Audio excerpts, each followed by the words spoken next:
Vigilante Williamson here with a very simple question, and that is, what is going on with Damian Lillard? It looks like he has requested a trade from Portland to Miami. If I remember correctly, it was rumored that he wanted to get traded a couple years ago, but that kind of went under the rug and he went on another loyalty spiel. But it looks like he has requested a trade, which I'm okay with, man. I feel like Damian Lillard, and ironically enough, for the longest time, Bradley Beal, they both got a lot of crap because they stuck with their teams. Damian Lillard in Portland, Bradley Beal in Washington. And look at what these franchises have done historically. I think in the case of both franchises, they don't really try to win championships. They try to be good enough to get people to buy season tickets because this is a business. But they don't really try to win. But both guys got criticized for their loyalty. Oh, you're trying to be too loyal. You're just trying to get the money. And then when Bradley Beal gets traded to the Suns, myself included, oh, another super team. Oh, this, that, and the third.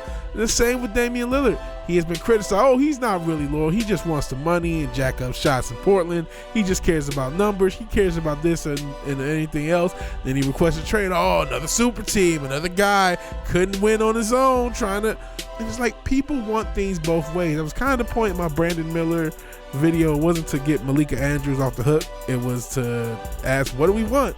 Because I think sometimes we want two things at once. So I'm okay with Damian Lillard requesting a trade. If he wants to stay in Portland for the rest of his career, I'm cool with that. If he wants to go get traded to a contender, I'm cool with that. Because you cannot please fans. You cannot please people. There are going to be people who criticize whatever decision you make. So you might as well make the best decision for yourself.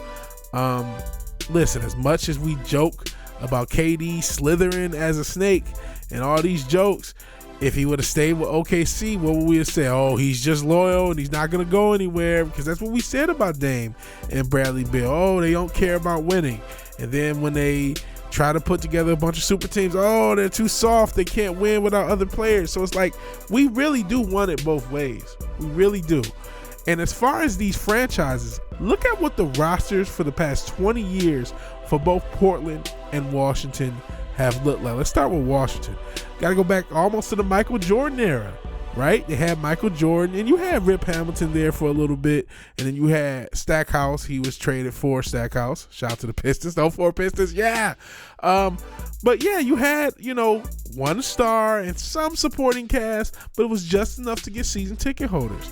Same with the regime that followed it with Gilbert Arenas, Antoine Jameson, Larry Hughes. You had a solid roster, superstar in Gilbert Arenas, solid supporting cast, just enough to get to the playoffs, not really enough to win a title. Right after that, you have the John Wall era.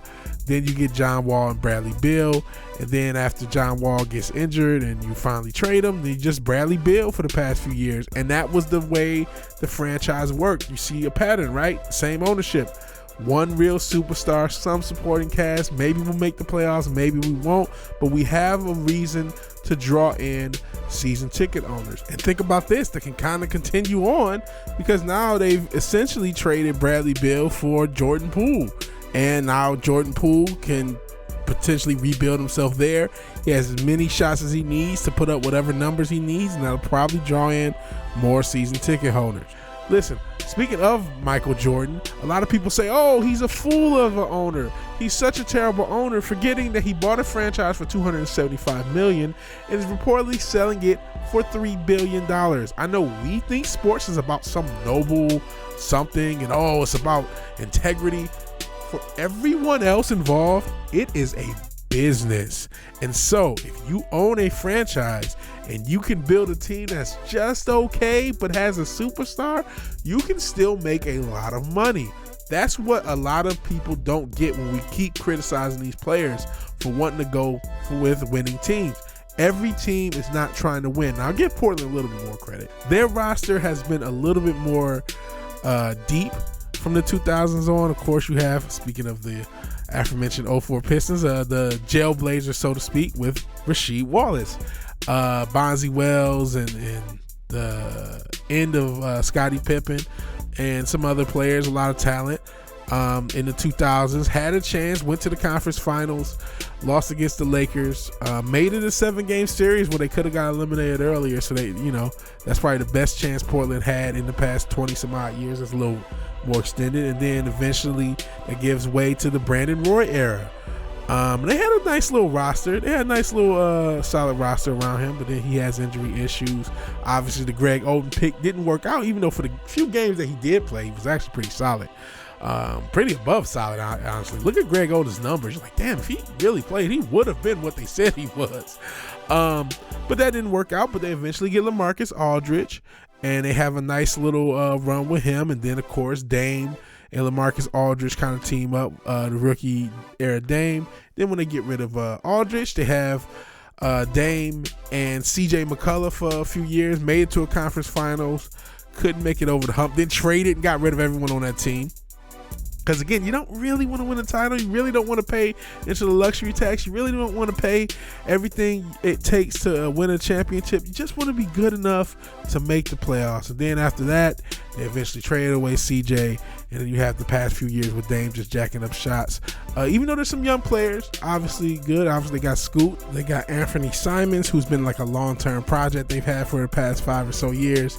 And last year had a breakout year, averaging over 21. They actually got my man Jeremy Grant, who also played for the Pistons. So they have a decent little roster, but not good enough to win the title. And now we are where we are, where they're in a rebuild and potentially Dame getting traded. So all that was said to say this: stop being so hard on these fucking players for leaving, because these franchises are just trying to make money. That's all they are. This is all a business, if it is even real and not rigged. I think it's rigged. That's neither here or there. As far as Dame himself, will it work in Miami? I don't know. I don't know if that's the team I would trade him to. I think the Bucks would be a little bit better of a fit. I think him and Jimmy Butler kind of do the same thing in a lot of ways. So I'm not sure if that would work there. I mean, it could. I think he can fit in with that culture. I think he's a hard worker. I think he'll work out fine there as far as that. To me, he would have to take a lot fewer shots in Miami than he might in Milwaukee, where I think he would have a little bit more free reign. It would just be Giannis kind of doing his thing, and then he could do his thing, and I think it would be a little bit more complimentary there. And maybe there's some other spots.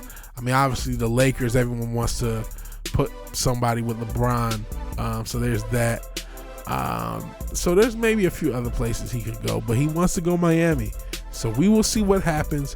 What do you think should happen? What do you think about Dame? What do you think about his legacy? Is he a turncoat for running away from Portland, despite all the loyalty stuff that he talked? Do you understand that he's probably not going to win a championship if he stays in Portland? What do you think about that? Like I said, do whatever you find is best for you. That's my motto. Because there's no way to win. There's no way to win. Kevin Durant's not going to win no matter what he did, right? And neither will Dame. As far as winning with the fans and winning, there's always going to be critics. You got to live your best life. So if you like the video, please like the video. If you're so obliged to share and subscribe, please do that. And even if you do none of these things, thank you for watching. Thank you for your time. Good night and God bless. I'll talk to you guys later. Peace.